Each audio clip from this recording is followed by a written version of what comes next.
Buenos días a todas y todos, bienvenidos a Tostando Granizo, un miércoles más en el que mujeres hablan de política. Les saluda Jimena Ron, estoy en compañía también de Ana Changuín y Anabel Guerrero y vamos a conversar de qué le espera al Ecuador después del 13 de abril.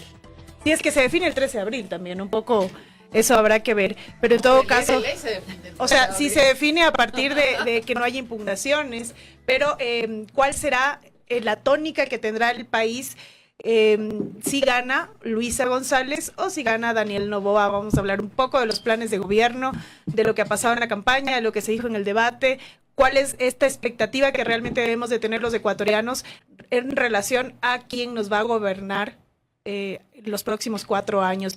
Es importante determinar también que, claro, cuando vamos a votar, cuando vamos a sufragar, lo vamos a sufragar en función del sinnúmero de emociones que nos han creado durante la campaña electoral, y ha sido una campaña electoral bien atravesada, ¿no? Con muchísimas emociones también, pero no hay que perder de vista que hay unos planes de gobierno que también hay que revisar, ¿no? Que también hay que estar pendientes de qué es lo que proponen y prometen los candidatos. El plan de gobierno no es una cosa, digamos, no es una cosa menor, no es algo que hay que dejarse, que hay que pasar por alto. Yo debo recordar algo súper importante que establece la legislación, específicamente el Código de la Democracia y la Ley de Participación Ciudadana, y es que el plan de gobierno es tan importante que el día de, digamos, después de las elecciones, cuando alguien asuma el cargo de presidente o de presidenta de la República, se le podrá revocar el mandato si no cumple con el plan de gobierno. Por eso es que es importante saber si existe, si está ahí y qué dice. ¿Qué dice ese plan de gobierno? Es lo que vamos a conversar hoy en materia de seguridad, en materia de soberanía, en materia de educación, en los temas neurálgicos que tiene la sociedad. Yo creo que empecemos por seguridad, ya para empezar el debate. ¿Qué es lo que dicen los planes de gobierno de Daniel Noboa y de Luisa González respecto a seguridad? Existen algunas propuestas, sobre todo mucho más en el plan de Luisa González. Luisa González hace mucho más propuestas de seguridad que Daniel Noboa. Y se enfoca mucho más en la gestión, digamos, los planes o las propuestas de Luisa en los temas institucionales. Yo creo que es correcto, ¿no? Me parece a mí que es interesante pensar la seguridad primero desde un cambio institucional. No sé si las propuestas de ella realmente sean efectivas, pero creo que los dos candidatos sí que debieran de enfocarse en el tema de la seguridad con un cambio institucional. Luisa González promete restituir el Ministerio de Justicia, Derechos Humanos y Cultos, reestructurar los ministerios del Interior y de Gobierno, y con esto pues un poco reestructurar el tema de competencias. Por su lado, Daniel Noboa se ubica ya más bien en las propuestas que tienen que ver con temas más represivos, ¿no? Se hablan de planes de rehabilitación, de control fronterizo, del reconocimiento de tratados internacionales, dice en el plan de gobierno, no sé cómo, digamos, analizar ese tema específicamente, y también el tema de la delincuencia juvenil. Eso respecto a la seguridad. Jimena Ron, buen día con todos. A mí hay algo que me ha llamado la atención en el eje de seguridad, particularmente en el de Luisa González. Y aquí quiero dar inclusive la referencia para los radioescuchas, para quienes están sintonizando ahora mismo Tostando Granizo y puedan inclusive revisar esto que les voy a comentar acá. Página 26 del plan de gobierno de Luisa González hace una referencia puntual y dice: reinstitucionalización del país mediante un proceso constituyente. Ese es importante. Constituyente participativo. Y esto lo digo justamente porque cuando se ha hablado de la famosa constituyente, yo escuché a la candidata González que dijo que ahora mismo una constituyente no era una prioridad. Pero lo tiene en su plan. Sin embargo, está puesto, ¿no? Está puesto en el marco del eje de seguridad y pensando en reinstitucionalizar. ¿Qué quiere decir esto? Pues bueno, tendrían que explicarlo ellos.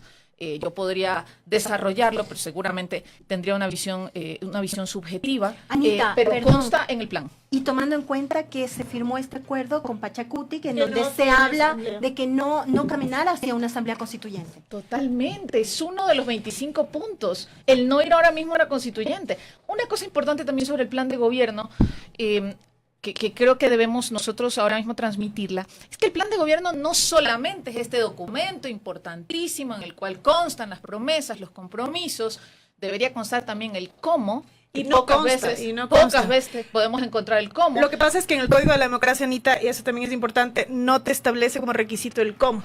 Entonces, el Código de la Democracia te establece 4 objetivos para el plan de gobierno, que es el diagnóstico del país, las propuestas y la rendición de cuentas, y no te dice cómo, por eso es que nadie aborda el cómo. Sí, pero también es importante que en el Código Orgánico de Planificación y Finanzas Públicas consta que el Plan Nacional de Desarrollo, es decir, el documento en el cual van a constar los objetivos estratégicos transversales, acciones concretas, metas, inclusive vinculadas a los ODS, porque todo viene desde los Objetivos de Desarrollo Sostenible, se van a basar ¿en qué? En el plan de gobierno presentado por el candidato que resultó ganador en las elecciones. O sea que este documento que se presenta ahora de 63 páginas de Daniel Noboa, de 93 páginas de Luisa González, es el documento base que toma la Secretaría de Planificación, como se la quiera llamar o cual sea la forma que le dé quien resulte electo, el documento base para desde ahí construir el desarrollo del país. Abro paréntesis, el Plan Nacional de Desarrollo, de acuerdo a la Constitución, es tan importante porque todas las finanzas van a estar estructuradas en función del Plan Nacional de Desarrollo. E incluso se la puede disolver a la Asamblea Nacional y se pueden tomar algunas decisiones en función del no cumplimiento del Plan de Desarrollo, Nacional de Desarrollo. Qué miedo, no demos ideas, por favor. O sea, quiero enfatizar la importancia de del plan de gobierno que pasamos por alto. Sí, ¿no? Y bueno, en ese sentido, señalar, ¿no? Sí, el plan de gobierno es tan importante porque los candidatos en el debate, que ustedes ya hubo un programa de Tostando Granizo en donde se analizó el debate, ¿no? En el debate, 0 propuestas, 0 hablar del plan de gobierno, y yo diría algo, no sé si peco de exagerada, pero yo diría incluso que los candidatos no conocen su plan de gobierno. Yo creo que ellos no han leído su plan de gobierno, deben tener algún equipo que lo elaboró, sí, pero no conocen su plan de gobierno definitivamente. Cuando ese debería ser el instrumento en el cual ellos se basen e inclusive interpelen al otro candidato, ¿no? Totalmente. Que le digan, candidata Anabela Guerrero, usted dice en su plan de gobierno tal y tal cosa. ¿Qué opina de esto? Eso me preocupa, ¿no? Esa ausencia de contenido en precisamente el discurso de cada uno de los candidatos. Se habla mucho, por ejemplo, de que actualmente, de cara a esta segunda vuelta, los candidatos, por ejemplo, no le hablan a ese 12% de la población que votó nulo, que votó blanco o el ausentismo. No le han hablado en absoluto de cómo precisamente qué es lo que van a hacer para cambiar la realidad del país y precisamente por ese lado convencer, ¿no? De que sean ellos la opción, ¿no? Sea el uno o sea el otro.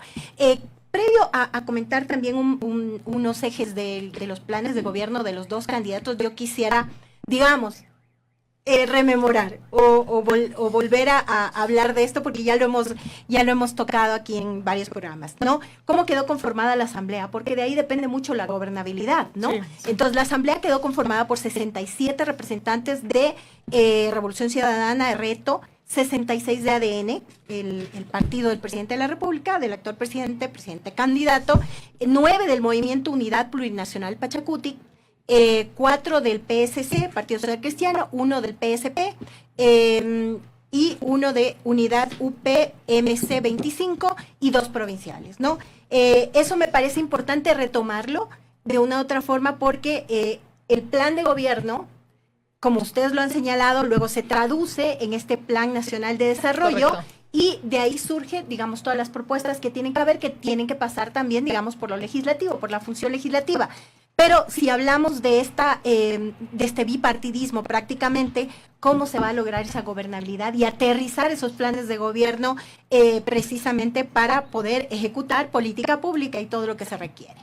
En cuanto a los ejes de desarrollo social, educación, de salud, podemos decir que la Revolución Ciudadana, por ejemplo, propone una auditoría integral de la deuda pública, una transición postpetrolera, habla de soberanía energética, una reforma tributaria progresiva, el apoyo a las MIPYMES, trabajo digno, educación pública, salud, alimentación, vivienda, retomar el tema de la salud pública, eso digamos, temas que como tal, como se lo ha planteado aquí, como lo hemos conversado, son meras propuestas, ¿no? No está el cómo. Yo sí creo que insistir en que no está el cómo. Y tampoco se explicó el cómo en el debate, ¿no? En lo absoluto, ¿no? No existieron propuestas, ¿no? Una ausencia de propuestas.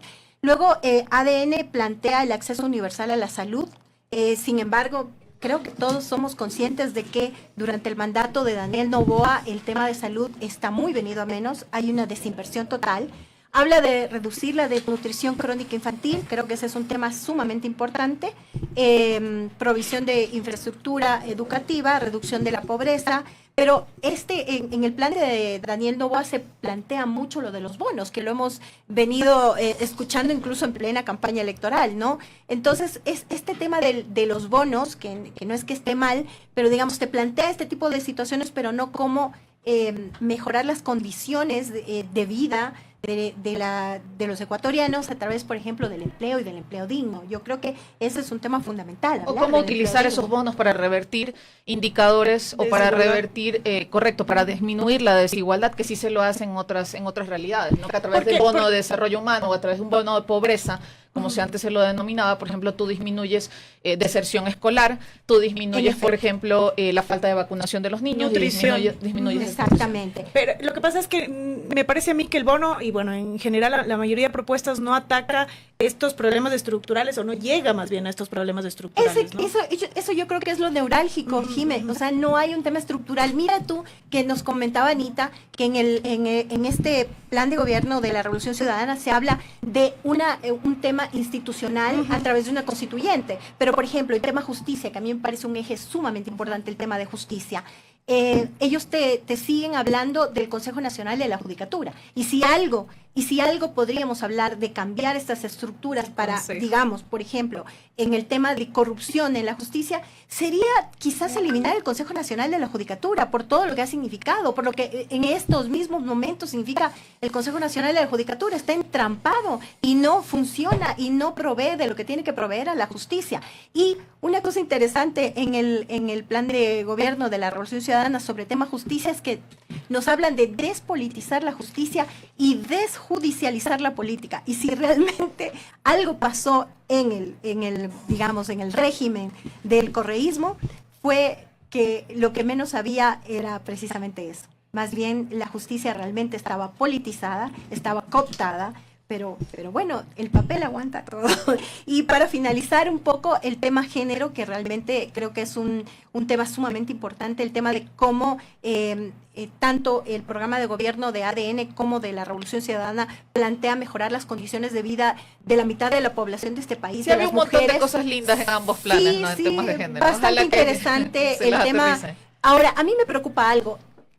Tanto un plan de gobierno como el otro plan de gobierno sí te hablan del respeto, por ejemplo, a los derechos sexuales y reproductivos de las mujeres. Sin embargo, firman un acuerdo con sectores conservadores en donde hablan de retrocesos en esa materia. Eso me preocupa. Y los dos candidatos están en contra o se han mostrado en contra de la sentencia de la niñez trans, ¿no? Que tiene que ver justamente también con derechos humanos. Por eso no entiendo, y repito, quiero insistir en eso. Creo que los candidatos no han leído sus propios planes de gobierno. Preocupante, ¿no? Preocupante. Y creo que hay propuestas que efectivamente buscan apagar incendios, pero también hay otras que al menos proponen rediseñar el sistema o un poco sacudir la institucionalidad y proponer algo diferente. No sé si mejor, pero diferente. Quiero ahora proponerles mirar lo que dice en el ámbito de educación. En el ámbito de educación, Luisa González, en su plan de gobierno, presenta a la educación de forma general como una herramienta de transformación social y también con el enfoque de inclusión. Propuestas destacadas, habla sobre repotenciar las universidades emblemáticas. Yo no sé si esto sea tan buena idea. Cumplir con la asignación constitucional, aumentar inversión educativa, mejorar el sistema de admisión a universidades, siguen atacando el tema y abordando el tema de acceso universal. Ampliar bachillerato técnico con institutos técnicos y tecnológicos, lo vinculan sí con las necesidades y el contexto local, establecer mecanismos regulados para becas, créditos, cuotas de ingreso también para garantizar equidad social, promueven también movilidad para docentes, investigadores, estudiantes, y sí abordan el tema de fortalecer educación intercultural bilingüe. Por su parte, el plan de gobierno de Daniel Noboa habla sí y presenta precisamente el enfoque educativo y lo dice de manera textual, en continuidad con la gestión que estaría realizando en este momento, con un énfasis en expansión, en eficiencia y en vinculación de la propuesta educativa con el sector y el desarrollo económico. Propone ampliar el bachillerato técnico para jóvenes. Yo creo que esto es fundamental. De esto se ha hablado y muy poco se ha hecho. el fortalecer precisamente capacidades desde el bachillerato para que no todo el mundo se vea en la desesperación de poder entrar a una universidad, otorgar becas, que es algo que un poco ha sido uno de los puntales de su gobierno, se lo ha presentado así, aumentar cupos en universidades, centros de formación técnica, más infraestructura educativa, renovar mallas y contenidos educativos, esto también me parece que puede llamar la atención, y el uso de tecnologías de la información de forma transversal. Creo que los acentos que podríamos identificar en ambos planes podría ser en la candidata Luisa González.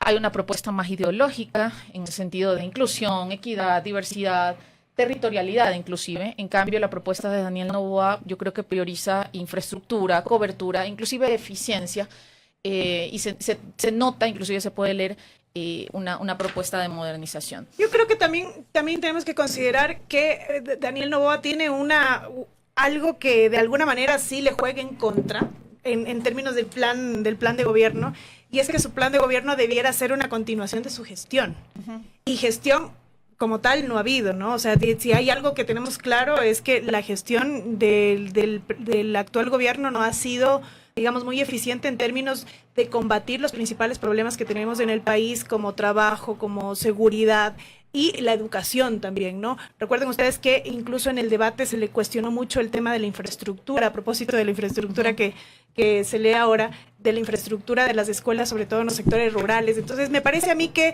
más allá, que un poco lo que decía Anabel, más allá de lo que se establezca en los planes de gobierno, hay que tener muy claro también qué es lo que se ha hecho, de manera que se tenga un diagnóstico a efectos de saber si se va a hacer algo en el futuro o no. Lo propio pasa con Revolución Ciudadana. Muchas de las cuestiones que plantea en este momento en el plan de gobierno se le cuestiona a partir de lo que fue su gobierno hace 10 años atrás. Creo que también no podemos dejar de hablar de un tema importante, y es soberanía internacional, ¿no? Y también, soberanía y las relaciones internacionales. Es decir, ¿qué va a pasar con puertas afuera? Y ahí en los planes de gobierno, en el plan de gobierno de Daniel Noboa se habla de ampliar los destinos de exportación, de programas de retorno voluntario y reintegración laboral para migrantes. Yo no sé si realmente eso se pueda cumplir per se en un país que, en lugar de proteger el tema de la migración, lo que hace es expulsar a sus ciudadanos cada vez más, ¿no? Tenemos un proceso de migración muy alto y también un retorno de migrantes obligado a partir de las deportaciones, que no sabemos, digamos, qué es lo que está pasando con ellos. Entonces, a mí me genera mucha duda esa propuesta. Y en cuanto a Luisa González, lo que me llama la atención es esta generación clarísima de decir no a las bases militares extranjeras, que es algo que ya venimos discutiendo también a partir de una posible reforma constitucional para poner bases militares extranjeras en el país. Esto es bueno, esto es malo. Creo que habrá que analizarlo en función de lo que ha sucedido antes también. Y creo que, digamos, justo por el tema que toca sobre las bases militares, los avances que lleva Daniel Noboa en Galápagos, hay presencia militar ya en este momento.